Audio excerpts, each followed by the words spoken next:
Olá, hoje é quarta-feira, 15 de junho, e nós estamos começando agora mais um Bom Dia Baixada aqui no Sistema Santa Cecília de TV. Hoje recebemos o pré-candidato a prefeito de Santos pelo Democratas, Moisés Fernandes, e o novo diretor de marketing do Museu Pelé, Alex Fernandes. Sejam todos bem-vindos.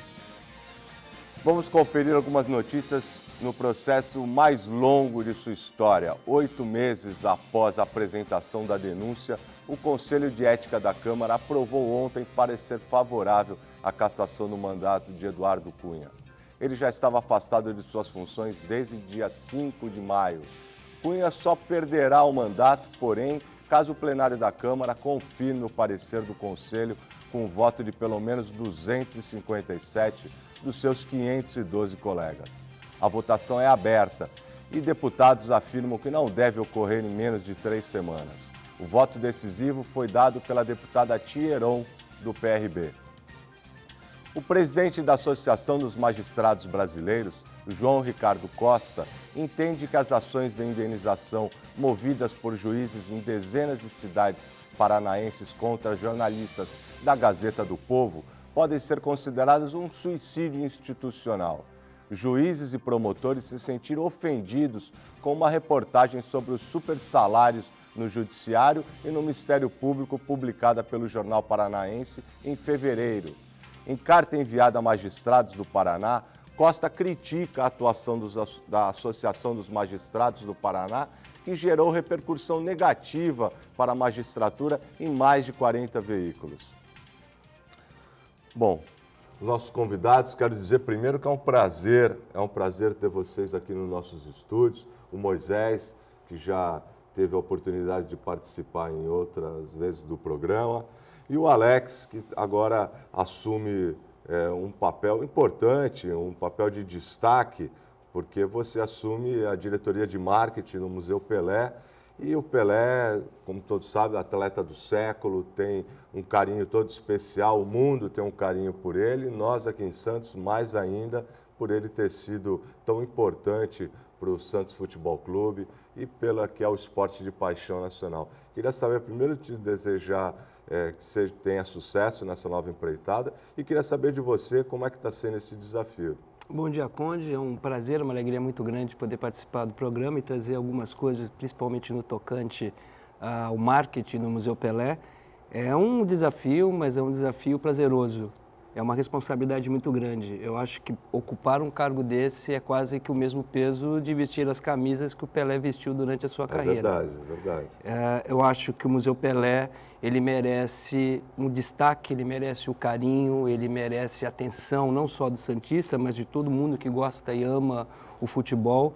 E eu estou muito esperançoso de, juntamente com toda a equipe que nós temos, a Marjorie, a Cris, o Zili, que está conosco nessa empreitada, poder colocar o Museu Pelé no seu devido lugar dentro das atrações turísticas da nossa cidade.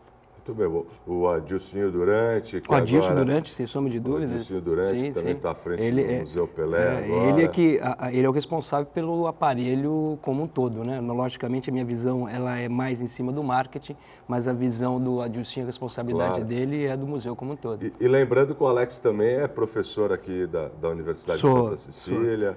Né? Dou aula no curso de marketing, no curso de publicidade e propaganda, da disciplina de marketing, além de doutorando em antropologia pela PUC, pesquisador do CNPq. Muito bem.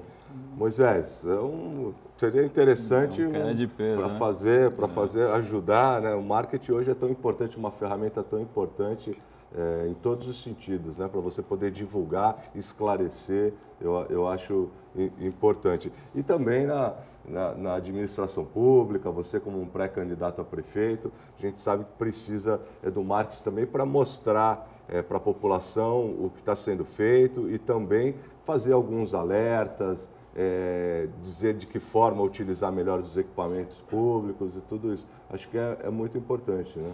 Com certeza, Conde. Primeiro eu quero te agradecer mais uma vez a oportunidade de estar aqui, né, a Ximene, né, a todas as pessoas que fazem parte aqui do programa. Agradecer a oportunidade de estar aqui também hoje com o Alex, conhecer o Alex hoje pela primeira vez. Somos Fernandes, né? A família é grande, a família é grande. E ver o otimismo dele de falar do Santos, né, dessa parceria que foi feita entre o Santos e o Museu Pelé. Pelé.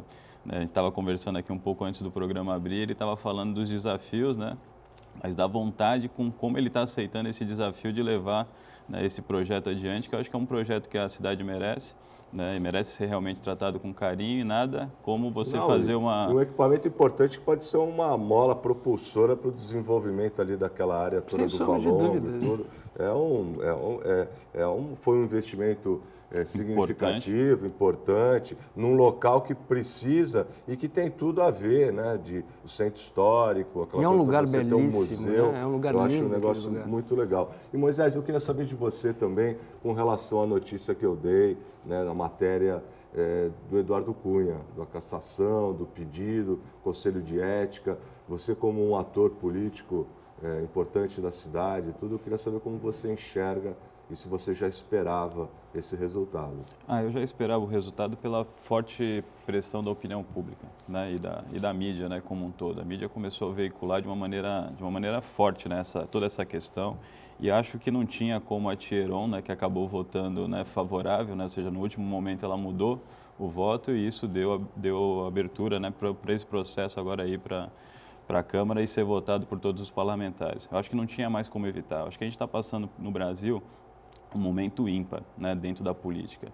Apesar de parecer, né, e aí as pessoas cada vez mais parece que ao mesmo tempo que elas se afastam da política, elas se aproximam da política, porque existe um momento de grande limpeza, não só na esfera federal, mas em outras esferas também, estadual, municipal, vários prefeitos sendo cassados, né, ou seja, situações que estão pipocando na Justiça, né, no Ministério Público Estadual, no Ministério Público Federal, e muitas pessoas que antigamente não eram tocadas, né, pelo Ministério Público, pela Justiça, hoje têm sido tocadas, ou seja, elas têm sido presas, tem pessoas que estão presas já há muito tempo, né? O caso do Marcelo Odebrecht, por exemplo, está preso há quanto tempo? Já acho mais que é uma questão da impunidade, né? Acho que a sociedade clamava por um momento em que a impunidade fosse vencida no nosso país. As instituições estão funcionando, isso é um fato. Exatamente, a sociedade procurava que acontecesse alguma coisa para que os crimes não ficassem impunes e finalmente parece que, né, as instituições estão tendo a força suficiente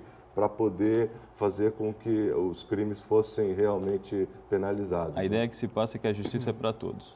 Né? E eu acho que é isso que faltava no Brasil, essa sensação de que a justiça é para todos. É o princípio republicano. Exatamente. Até porque por conta da renovação que a gente acredita que vai haver agora a partir de 2016, 2018, 2020, com a entrada de novas pessoas dentro do processo político, essas pessoas que adentrarem para dentro desse processo já vão ter isso em mente. Ou seja, que não é mais possível se fazer aquilo que se fazia há 10, 20, 30, 40 anos no Brasil. A gente tem pessoas no Senado que estão aí na vida pública, né, de alguma forma, há mais de 60 anos. A gente tem famílias aí que estão aí... aliás, essa mudança, né, a gente precisaria renovar muito e rever algumas coisas, né? Essa questão do político profissional mesmo. Até eu vou falar um negócio polêmico aqui, que vocês podem ou não concordar, mas é a minha opinião. O Brasil, acho que é o único país do mundo em que vereador recebe salário. Por isso que ele se perpetua, né, os vereadores de 5, 6 mandatos. Na verdade, claro, a estrutura toda, os funcionários da Câmara, tudo isso sim, é uma profissão, é uma carreira que você segue. Mas o vereador, como um fiscalizador do executivo, como um representante de uma parcela da sociedade ou de um segmento, ele vai lá, ele tem as sessões dele, ele debate, ele ouve, mas ele teria que ter uma atuação profissional dele, alguma coisa até para se manter em sintonia com os anseios da sociedade. Isso é a minha opinião. Não, eu acho que faz sentido. Tanto que eu acho que no mundo moderno não existe um país em que o vereador receba salário. Ele pode receber uma ajuda de custo, alguma coisa assim.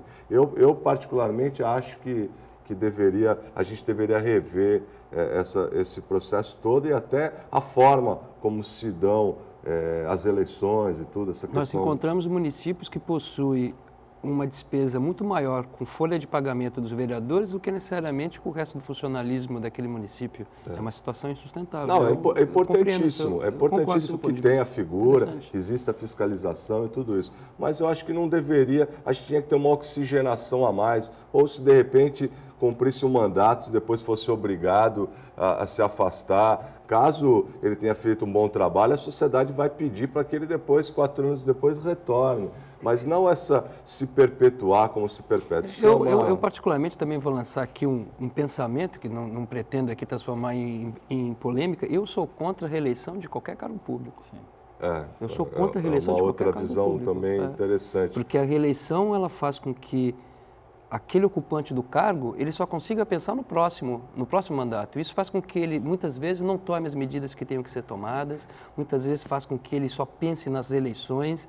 Eu acho que deveríamos repensar a questão da reeleição em todos os cargos eletivos do Brasil. Eu acho que a sociedade agora está se apropriando dessa discussão. Eu acho que essas mudanças vão acabar acontecendo, acho que por clamor até social. Um dos princípios republicanos, né? É a alternância de poder.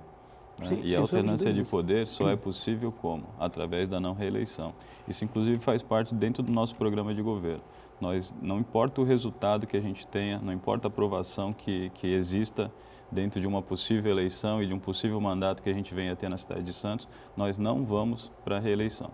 Ou seja, porque a gente acredita no quê? Na alternância do poder. E a alternância do poder ela é importante. Isso não quer dizer que a gente não vai indicar alguém do partido para que ele possa dar continuidade ao trabalho. Mas a mesma pessoa não é possível. Por quê? Porque chega um determinado momento que a pessoa não se preocupa mais com a cidade. Ela não se preocupa mais com aquilo que precisa ser feito na cidade. Ela se preocupa única e exclusivamente com o quê? Com a sua reeleição. E para isso, ela precisa fazer alianças, ela precisa fazer acordos que muitas vezes não são benéficos à cidade. Ou seja, que eles acabam prejudicando a cidade. E isso faz com que não haja o quê? O crescimento de novas lideranças, que não haja o aparecimento de novas lideranças. E isso é importante também para a República, para a democracia. Eu vou te dizer que eu particularmente não tenho uma opinião formada a respeito disso ainda, porque eu acho que, então acho que se para não haver reeleição precisaria mudar o tempo, o prazo de mandato. Eu acho que 4 anos para um gestor público em determinadas situações é pouco. Porque a máquina, ela demora para dar as respostas, mesmo que você implemente as mudanças logo de início, ela é lenta para dar as respostas para a sociedade. Então, talvez um mandato de 5 anos, alguma coisa assim, para poder dar tempo. Eu acho que sim, concordo. Como estava na proposta, né? Na proposta de reforma política, existia essa proposta dos 5 anos, né? Ou seja, você deixaria... Mas eu acho que a sociedade precisa debater. Eu acho que não há democracia, a gente precisa sempre fazer com que essas decisões todas sejam tomadas com fundamento e basadas na vontade popular. Eu acho que esse é o principal. Mas o papo está muito bom, mas nós vamos precisar fazer um breve intervalo. Fique com a gente. Retornamos agora com mais um bloco do nosso Bom Dia Baixada. Hoje recebendo em nossos estúdios Moisés Fernandes, pré-candidato a prefeito de Santos, e Alex Fernandes, gerente de marketing do Museu Pelé.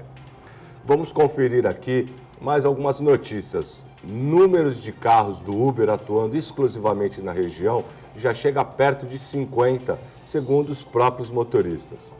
A procura por dirigir um carro cadastrado no sistema que conecta passageiros ao transporte individual vem crescendo, motivada pela crise. Mesmo com a imprensa diminuindo o lucro dos motoristas em 15%, o sistema tem atraído cada vez mais pessoas que buscam uma renda extra e desempregados.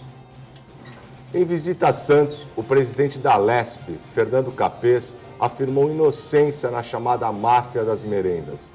Capês foi citado como um beneficiário do esquema que envolve a Cooperativa Orgânica Agrícola Familiar, a COAF. De acordo com ele, a associação de seu nome ao esquema é um golpe baixo. A Operação Alba Branca, que investiga o suposto esquema de fraude na compra de alimentos de merenda escolar, envolve 16 prefeituras paulistas, incluindo o Executivo Santista. Bom, nós temos um problema sério com isso, né? Que até pouco tempo atrás se agravava nessa questão da corrupção, de você ter superfaturamentos em compras e tudo isso. Eu reputo que o Capês é um político sério, sempre foi. A carreira dele mostra isso, né? Uma carreira praticamente exemplar, um cara que foi galgando, né, foi fazendo uma construção bem interessante. Agora, aquilo que nós estávamos conversando no primeiro bloco, qualquer possibilidade de desvio deve ser investigada, deve ser divulgada e que todos os fatos devem ser apurados. E a gente volta também ao bloco anterior, quando a gente falava, e eu li aquela nota, sobre a imprensa e o poder que a imprensa tem de estar divulgando e tudo, e cada vez mais isso. Vocês devem lembrar que até pouco tempo atrás nós tínhamos no grupo da presidente Dilma Rousseff, agora afastada, uma intenção de, em alguns momentos, cercear essa autonomia da imprensa. Uma questão importante isso, né? Não, eu acho isso fundamental. A liberdade de imprensa é a base de um sistema democrático. Mas, porém, o profissional de imprensa ele também tem que estar capacitado e possuir critérios e diretrizes éticas para poder se comportar bem na sua atividade. Ou seja, ninguém está acima da lei, nem o político, como também nem o jornalista. Mas eu acho que, nesse sentido, tem que existir total liberdade de imprensa. Moisés, para você que está com foco no executivo, tudo, eu acho que isso é importante sempre ressaltar para que a gente tenha isso como meta, né? Jamais cercear a mídia, jamais cercear as matérias investigativas, né? Eu acho importante para a sociedade isso. Sim, a gente aqui em Santos tem, né, jornais que fazem bem esse trabalho, né, de mostrar algumas situações quando elas não estão ocorrendo bem. E a imprensa, né, em si, a gente aprendeu na faculdade, né, eu sou jornalista, né, de formação, e a gente aprendeu na faculdade que a imprensa, na verdade, é o quarto poder, né? Mas a gente sabe que, na verdade, em muitos casos, ela deixa de ser esse quarto poder e se torna o primeiro poder, né? Ou seja, ela passa a ter um poder, assim, acima dos outros poderes. Por quê? Porque ela tem a possibilidade de estar divulgando, né, algumas informações que são importantes, né, e que levam, né, a opinião pública ao conhecimento de alguns fatos. Por exemplo, como o caso do Capês. O Capês, por exemplo, é um cara que eu acho que sempre foi um cara acima, né, de qualquer suspeita, né? Toda a trajetória dele mostrou isso, né? É um cara político importante no cenário nacional. Lutou fundamentalmente contra algumas questões importantes em momentos delicados, né? Ou seja, com relação à parte esportiva. Então, ou seja, fez algumas coisas pela sociedade. Só que uma situação como essa, onde teve uma apresentação com relação ao Ministério Público, né, estadual, ou seja, houve um envolvimento, acho que tem que ser apurado, né? Tem que ser punido se houver provas relacionadas a isso, e essa pessoa tem que ser banida, né, da esfera pública. Que sirva como exemplo. Exatamente. Né? Eu sou favorável, inclusive, que a gente pare com essa ideia de que a gente afasta a pessoa por 8 anos, ou fica 8 anos inelegível. Eu acho que alguém que comete um ato de corrupção, né, ele não está cometendo só um ato de corrupção. Na verdade, ele está cometendo um assassinato, ele está cometendo um estupro, ele está cometendo uma série de crimes que tem relação direta com aquele ato de corrupção. Porque aquele dinheiro que está sendo retirado da esfera pública, ele está deixando de ser investido em uma série de ações que precisam ser investidas. Então, essa pessoa precisa ser verdadeiramente banida. Ou seja, é como se fosse uma pena, mas não uma pena branda. Porque assim, você pega uma pessoa e tira ela 8 anos. Então ela fica inelegível por 8 anos. Muitas vezes ela está inelegível, mas continua atuando politicamente.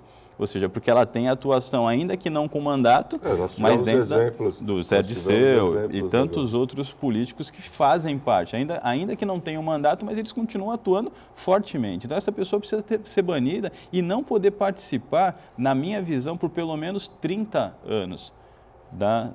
De qualquer situação. O Roberto Jefferson articulou muito enquanto estava afastado. Exato. O Valdemar da Costa Neto, a mesma coisa. Porque 8 anos para uma pessoa como... Por exemplo, vamos pensar em tudo que está acontecendo hoje no Brasil, né? Ou seja, onde uma pessoa vai devolver para o sistema público 270 milhões. Ou seja, é muito dinheiro. Imagina quanto dinheiro não foi tirado para que essa pessoa devolva 270 milhões. Essa pessoa, em sã consciência, a gente acredita que essa pessoa pode voltar a atuar de maneira pública? E sem contar a sensação da população em relação à impunidade. Sim. Qual é o pensamento que você acaba incutindo na cabeça das pessoas? É que vale tudo, eu posso fazer tudo, né? A cultura de não ser punido. Então, acho que tem que se usar isso como exemplo, que a população veja, perceba que existe o braço da lei e o braço da lei ela atua sobre todas as esferas. E hoje nós ainda no Brasil ainda temos resquícios daquela cultura da lei do Gerson, né? De vantagem em tudo. Sempre querer levar vantagem em tudo. Tudo que eu acho isso horrível, porque eu acho que isso é um atraso cultural para o desenvolvimento da nossa sociedade tremenda. Agora, eu quero falar em desenvolvimento, eu quero saber de você, principalmente, Alex, você que atua na área do marketing e tudo, questão do Uber. É engraçado, eu vejo que o Uber, primeiro eu quero saber se você aceita, se você não aceita. Não, eu sou completamente a favor. Por que tem que se criar um monopólio dos taxistas? Por quê? Por que não tem que existir uma livre concorrência? Por que o cliente não pode escolher o serviço que ele quer utilizar? A partir do momento que você oferece um monopólio a um determinado grupo, esse grupo é que dita as normas, esse grupo não tem concorrência, ele se sente de uma maneira muito cômoda. Eu não sou contra o taxista, não. Eu sou a favor de um bom serviço de táxi, mas por que não aceitar o Uber? Porém, tem que se colocar um sistema, não só do Uber, de todas essas novas tecnologias que estão mudando a vida das pessoas, tem que existir também uma fiscalização, tem que existir um processo de regras. Não é qualquer pessoa que vou colocar meu carro e vou utilizar. Claro. Tem que existir uma legislação que possa regulamentar isso. E critérios bem definidos. Eu tenho certeza que o Uber vai valorizar também o taxista. O taxista, ele vai se requalificar, ele vai procurar aperfeiçoar o seu sistema, ele vai repensar suas atitudes e vai se autofiscalizar. Porque também existem taxistas que não oferecem um bom atendimento para a população. Exatamente. Até o próprio equipamento, né? O próprio carro, às vezes nem nas condições tão adequadas. Agora, me fala uma coisa, o Uber, ele não se utiliza muito de publicidade, né? A publicidade dele se limita praticamente ao boca a boca. O boca a boca que não é mais o boca a boca. Eu acho que é do nosso smartphone para smartphone, do nosso tablet para o tablet. Então, na verdade, não é o boca a boca mais simples. Hoje, você conectado numa rede do WhatsApp, você coloca uma mensagem e isso repercute em dezenas, centenas de pessoas. Então, o Uber ele se faz valer de uma nova tecnologia, ou seja, isso está inserido dentro de uma nova ordem social. E são essas ferramentas que vieram e acabaram de uma forma transformando a vida das pessoas, sem sombra de né? dúvidas. Não só do ponto de vista de atitude, de cultura, mas até do ponto de vista físico. Vocês pararam para pensar o que vai acontecer com a coluna dessa garotada? Eu vejo minha filha, tem 14 anos de idade, ela fica no mínimo 5 horas no seu... É engraçado isso, né? Qual vai ser o resultado disso ao longo do tempo? Então, nós vamos passar por transformações, inclusive físicas, daqui por diante. Eu acho que quem deve estar muito feliz são os fisioterapeutas. Moisés, como que você enxerga essa mudança de comportamento, tudo com relação ao Uber? Então, como o Alex falou, é uma mudança importante, né? Eu também não sou contra os taxistas, eu acho que precisa sim haver uma legislação em relação a essa questão do Uber, até para que haja uma fiscalização, porque realmente você ter um carro disponível e você não sabe a procedência daquele carro, quem está te levando, a segurança que você tem, né? Com relação às cooperativas, todo esse trabalho já existe. Então, essas pessoas são cadastradas e tem um número do carro, sabe quem é o motorista, onde mora, há quanto tempo trabalha, né? Ou seja, de onde vem, ou seja, você tem uma procedência daquele trabalho. Em relação ao Uber, eu acho que o que tem que ser feito, né, que eu acho que é um caminho sem volta, não dá mais para tirar o Uber, né, ou seja, como algumas pessoas estão tentando. Na verdade, essa tentativa de cercear o direito do Uber só fez com que o Uber se tornasse ainda mais conhecido. Hoje a gente já tem carros aqui na nossa região. A quantidade o aumento do número de veículos se utilizando agora. Existe até uma palavra interessante que é a uberização. A uberização é esse sistema que ele atravessou fronteiras. Nós temos uberização de vários segmentos profissionais hoje em dia, não é só no transporte. Você tem vários segmentos profissionais que fazem uso de uma ferramenta como essa. E a gente tem que criar essa livre concorrência, não só em relação à questão do táxi, né, e do Uber, mas em relação a outros serviços que a gente não tem a qualidade que a gente espera, inclusive na esfera pública. Por que não criar, né, condições? E vamos também aqui, o quilômetro rodado pelo taxímetro na nossa cidade, eu acho muito caro. Eu não sei pelo tamanho da cidade? Não, por uma cidade plana, tudo. Eu vou com frequência para o Rio de Janeiro, eu vou bastante para o Rio de Janeiro. E lá eu só me utilizo do táxi comum, né, do amarelinho ali tudo. E é muito mais barato andar de táxi no Rio de Janeiro do que em Santos. E você percorre grandes distâncias e você paga o que você gasta para ir aqui do Gonzaga até o Canal 6. Né? Eu acho que isso também passa por uma outra questão. Não sou especialista no setor, estou falando a título de cidadão interessado, que acompanha, que tem um mínimo de informação. Muitas vezes esse sistema ele se torna caro porque você tem pessoas que detêm 10, 15 veículos, que eu acho isso um absurdo, e ele subloca isso para um taxista que não tem o seu próprio veículo. Então essa tarifa ela tem que cobrir o quilômetro rodado do taxista, que por sua vez vai repassar isso para o proprietário de 10, 15. Nós estamos falando de cooperativa, então pessoas que detêm 10, 15 licenças e ficam sublocando isso. Isso é muito comum. É muito comum. Bom, pessoal, nós vamos precisar novamente parar por um break. Aguarde que a gente já volta já. Voltamos com o nosso Bom Dia Baixada. Dos 113 assessores da diretoria da Prodesan, 24 deles estão cedidos por tempo indeterminado para a Prefeitura de Santos. Segundo o presidente da empresa, Odair Gonzalez, os funcionários cedidos têm seus custos cobertos pela administração municipal e estão na execução de serviços que a Prodesan presta à Prefeitura em contratos específicos. Os salários desses servidores variam de R$ 1.300 a R$ 6.700. O governo federal cancelou o aumento das taxas de foro e ocupação dos imóveis em área de marinha da União. Neste ano, o boleto com vencimento no dia 10 teve alta de até 500% em Santos, gerando revolta dos donos de apartamentos em prédios da Orla. Mas nesse mesmo dia, o presidente interino Michel Temer publicou medida provisória limitando o reajuste em 10,54% sobre o valor praticado em 2015. Na prática, o proprietário de um imóvel que pagou R$ 500 no ano passado desembolsaria hoje R$ 1.500 neste ano, ou seja, 200% a mais. Com a medida provisória, porém, pagará R$ 552.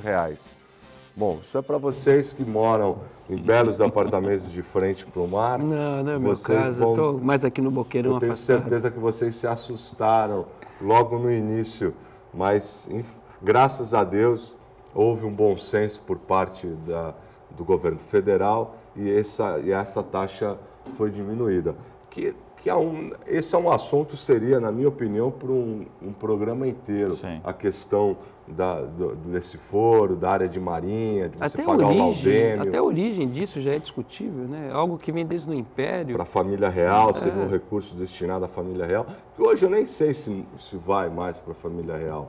Eu acho que não deve. Não acredito. Não deve ir tudo. Não. Eu acho que alguma parte ainda é porque a família real recebe até hoje uma forma de subsistência, tem algum recurso que vai para ela. Mas eu não acredito que seja. Com certeza não é todo esse volume. E também hoje você pode questionar muito essa área pré-amar, né?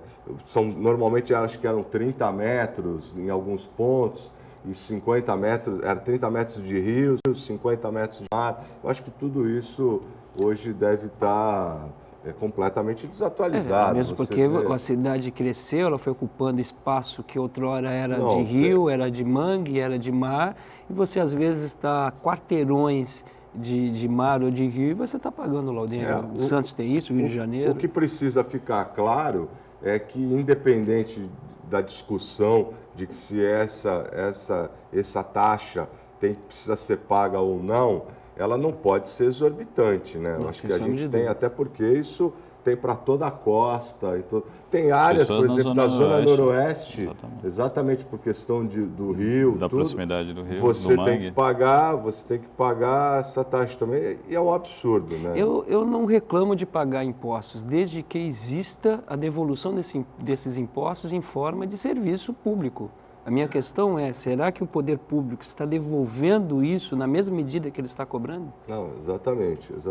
E com relação à outra nota que foi dada, principalmente para o Moisés, eu queria saber de você o que você acha, o que você entende da legalidade de você ter funcionários deslocados, né? Às vezes em desvios de função e tudo isso. Queria saber como que você enxerga isso, que na verdade é uma constante, né? Isso não é uma questão de agora, da gestão do Paulo Alexandre Barbosa, isso já vem de outras, sempre, acho que desde que a Prodesan foi criada, ela em vários momentos cedeu funcionários para outras secretarias. Eu queria saber como você enxerga isso, se você acha que é benéfico, se não é? Benéfico não é, né? Porque a Prodesan segue constantemente sendo deficitária, ou seja, é uma empresa que ao invés de gerar recursos para a prefeitura, né, ela gera não receita para a prefeitura precisa ir lá e cobrir, né, ou seja, o déficit sempre, né, da Prodesan. E a Prodesan hoje poderia estar atuando como uma empresa de desenvolvimento, que foi para o objetivo para o qual ela foi criada. E não só para Santos, mas ela poderia estar desenvolvendo projetos para outras cidades da região. Por quê? Porque lá nós temos quadros importantes dentro da Prodesan, que poderiam prestar esse serviço para cidades aqui da periferia de Santos, né, do entorno de Santos. E por que isso não é feito? Justamente por conta dessas questões. A gente tem funcionários hoje da Prodesan sendo cedidos para a prefeitura. Eu, na minha visão, não acredito que exista, ainda que haja uma legalidade, não há uma moralidade nisso. Eu acho que isso não deveria ser feito, não só em relação à Prodesan, mas em relação a uma série de outras funções, né? Isso, de fato, não foi algo que foi feito, né? Foi criado pelo prefeito da cidade, mas é algo que segue sendo implementado. Mas a alegação é de que esses funcionários eles estão atuando em favor dos interesses da própria prefeitura, auxiliando em desenvolvimentos, em trabalhos que são desenvolvidos pela própria Prodesan. Mas a gente sabe que, na verdade, né, Conde, a gente sabe que, na verdade, isso não é bem dessa forma. Muitos desses funcionários acabam sendo cedidos para políticos, para algumas outras situações, para uma série de coisas que, na verdade, não estão construindo aquilo que precisa ser construído. E aí a gente volta lá no primeiro quadro, quando a gente falava sobre a possibilidade de reeleição. Né? Por que essas situações acontecem? Porque você precisa fazer alguns acordos políticos para sustentar o quê? Para sustentar uma reeleição, para sustentar um trabalho, para que algumas coisas sejam feitas, né? Para que você consiga alcançar um determinado objetivo, que não é a melhoria da cidade.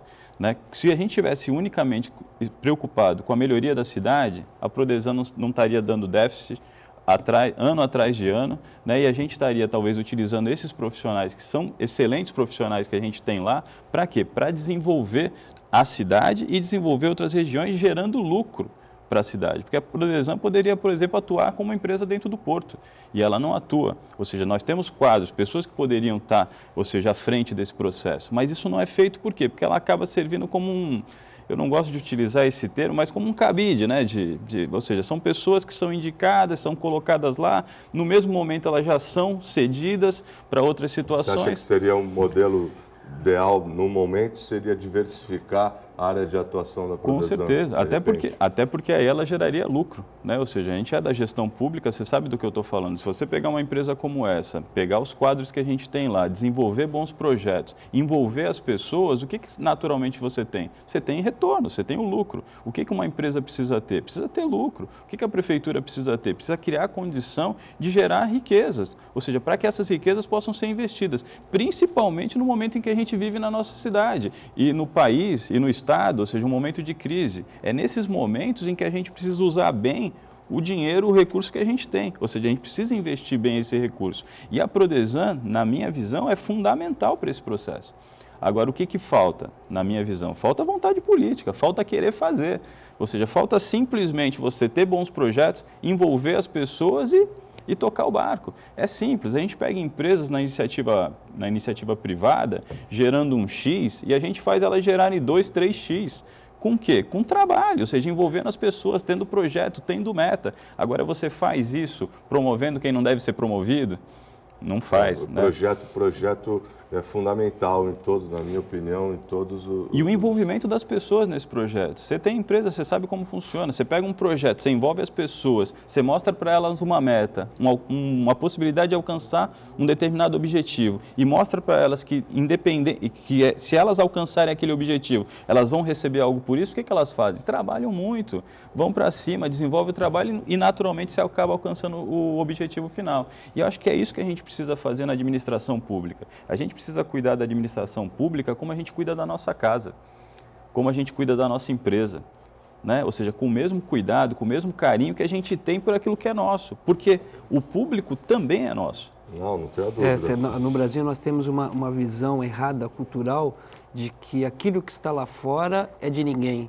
Ao passo, em países com outro tipo de cultura, aquilo que está lá fora é de todo mundo. Então, é nosso. Então, quando você joga um papel na rua, você não está jogando no espaço de ninguém, você está jogando no seu próprio espaço, na sua própria casa. É exatamente o mesmo pensamento. Eu acho que o Brasil precisa começar a cultivar esse tipo de valor, esse tipo de pensamento. Precisa amadurecer, né? E me fala uma coisa, Alex, eu queria que a gente se reportasse agora ao Museu Pelé. Ao Museu Pelé. Por exemplo, no Museu Pelé, como que é essa gestão de pessoas, de profissionais e tudo? Como que funciona? Nós estamos num momento de total reestruturação de quadro de colaboradores, com uma nova perspectiva e uma nova cultura, né? Nós, no Museu Pelé, nós entendemos que um aparelho público que deva disseminar, acima de tudo, a cultura, ele não deve objetivar um lucro financeiro. Isso não quer dizer que ele vai procurar um prejuízo, mas ela tem que prestar um serviço relevante para a sociedade. Ele tem que ser útil para a sociedade. Se você for fazer qualquer tipo de pesquisa pelo Brasil, e eu estou tentando conduzir alguma coisa nesse sentido, e buscar para as pessoas que moram fora de Santos palavras que busquem uma identidade com a cidade, as palavras futebol, Pelé, Santos Futebol Clube surgem antes do Porto, por exemplo. As pessoas, isso é facilmente constatado.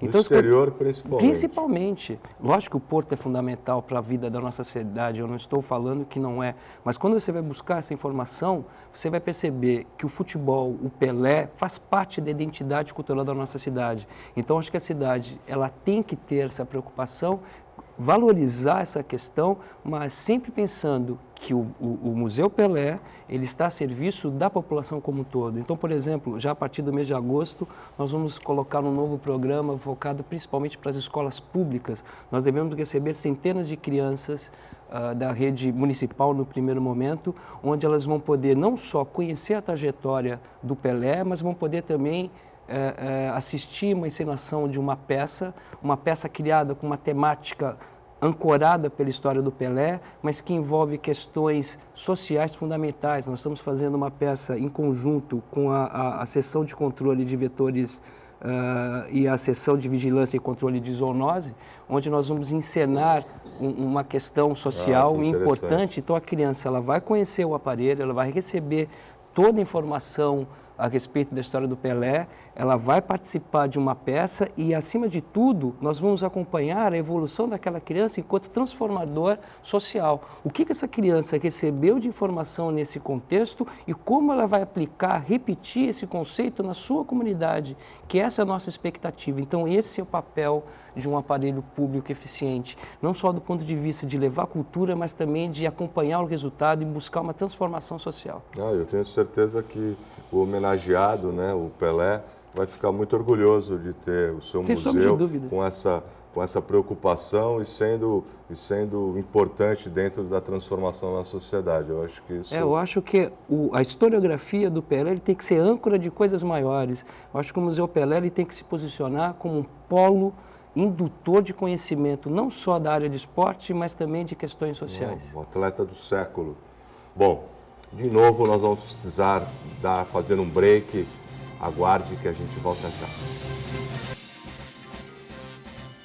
Estamos de volta com o último bloco do Bom Dia Baixada. Em Cubatão, 4 categorias cruzaram os braços ontem. Os trabalhadores do Hospital Municipal, da Segurança, da Limpeza Pública e professores. A reclamação da maioria dos profissionais é a falta de pagamento de salários e benefícios. Os trabalhadores só voltarão ao serviço depois que a Associação Hospitalar Beneficente do Brasil pagar salários, férias, verbas rescisórias atrasadas. No caso do hospital, por exemplo, são cerca de 450 trabalhadores, sendo que a adesão à greve foi de pelo menos 350, cerca de 70%. Bom, entramos aqui num outro... Hoje no nosso programa nós estamos bem... Estamos abordando todos os assuntos bem ecléticos.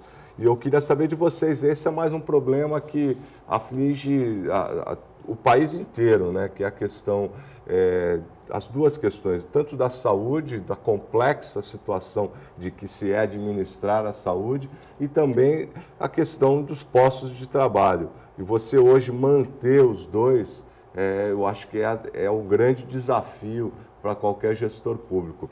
Cubatão também, algumas cidades da região com mais intensidade, outras com menos, mas Cubatão com bastante intensidade está sofrendo também a questão da recessão econômica no nosso país.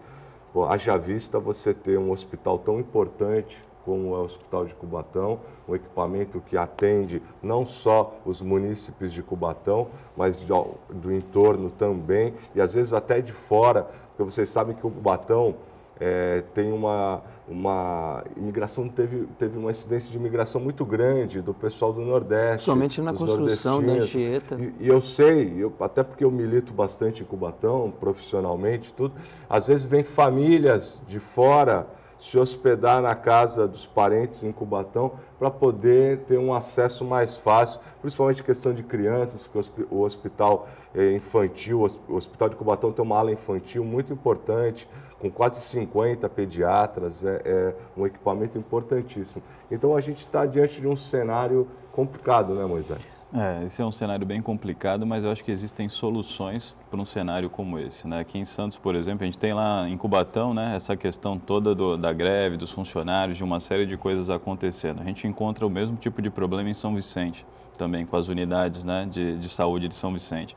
Em Santos, a gente tem uma dificuldade grande que a gente não deve entregar o Hospital dos Estivadores, né, até o final da gestão do prefeito atual. Não, o hospital em si eu acho que vai estar pronto.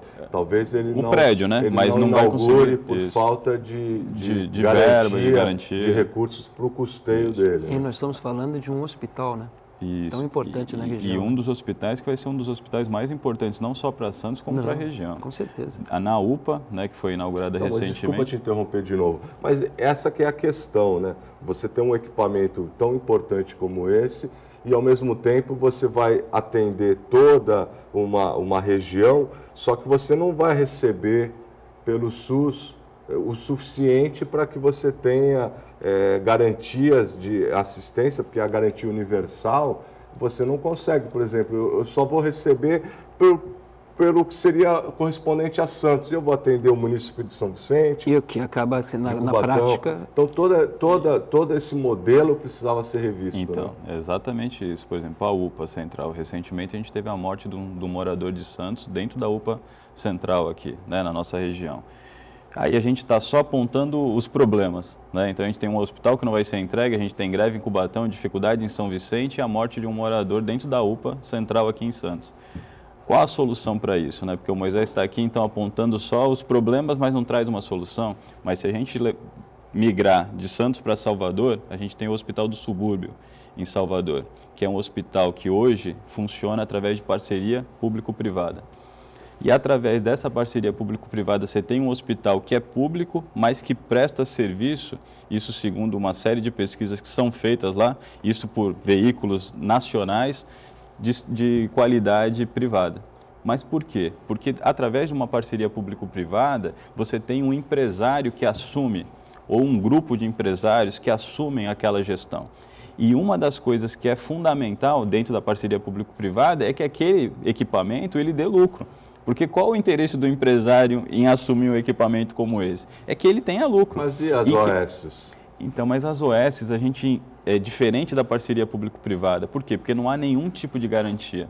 Você faz o repasse para a OS, lá do valor, né, integral ou não, isso é feito de maneira, às vezes, parcelada, ou seja, você faz um repasse, como no caso aqui do Hospital dos Estivadores, que vem se falando em fazer uma OS, mas, na verdade, você não tem garantia nenhuma e, muito provavelmente, você acaba assumindo novamente aquele hospital, como já aconteceu no caso do Hospital dos Estivadores. Ele já passou para a mão, né, de uma OS, voltou para o serviço público. Foi numa situação diferente. Mas foi investido novamente muito dinheiro do público e aí você vai passar de novo para a mão de uma OS sem garantia nenhuma. No caso da parceria público-privada, já existe uma garantia. Qual é a garantia? De que aquele equipamento precisa dar lucro, ou seja, ele foi passado para a iniciativa privada. E o empresário, ele não pensa de outra forma. O que ele faz? Ele faz de tudo para que aquilo gere lucro e para que gere um bom resultado. E o que o gestor público quer? Na verdade, ele quer que a população seja bem atendida. Seja bem atendida. Então, por que não fazer? Aí, às vezes a gente fala assim, mas tem uma situação em Londres, é na França, é nos Estados Unidos. Não, eu estou falando de uma situação aqui em Salvador. Você tem um hospital que funciona perfeitamente, né, em Salvador, e é considerado como se fosse um hospital privado, mesmo sendo público, a qualidade do atendimento. Não, eu sou a favor, eu acho que as ações precisam ser feitas. Eu acho que a gente precisa procurar alternativas para resolver esses problemas todos, principalmente essa é uma alternativa importantes. Essa é uma alternativa que eu pontuo no caso do Hospital dos Estivadores. Eu acho que a gente poderia criar uma comissão, ir até Salvador, conhecer o que é feito lá e, de repente, implantar isso dentro dos estivadores, ao invés de entregar para a OS sem nenhuma garantia. Eu acho que buscar novas fórmulas eu acho interessante. Só me preocupa um pouco que a gente tem que ficar atento em relação da busca do lucro, porque muitas vezes o lucro ele acaba sendo o objetivo maior e acaba se deixando de atender algumas pessoas, uma parcela da população que não tem recursos, e nós sabemos que isso é um número significativo no nosso país, e que acaba sendo segregada, deixa de se atender em nome do lucro. Então isso precisa ser muito bem pensado e fiscalizado. O bom atendimento. Bom, nós estamos chegando ao final. Quero agradecer a presença de vocês. Quero desejar ao Alex sucesso no Museu Pelé. Obrigado. Um equipamento muito importante para a nossa sociedade. E Moisés também, sucesso no que você almeja, que você tenha também, que você saia satisfeito do processo. Isso que é o mais importante. E agradecer principalmente a você que esteve nos assistindo até agora, que está nos acompanhando e é o motivo pelo qual nós estamos aqui. Fiquem com Deus e até amanhã.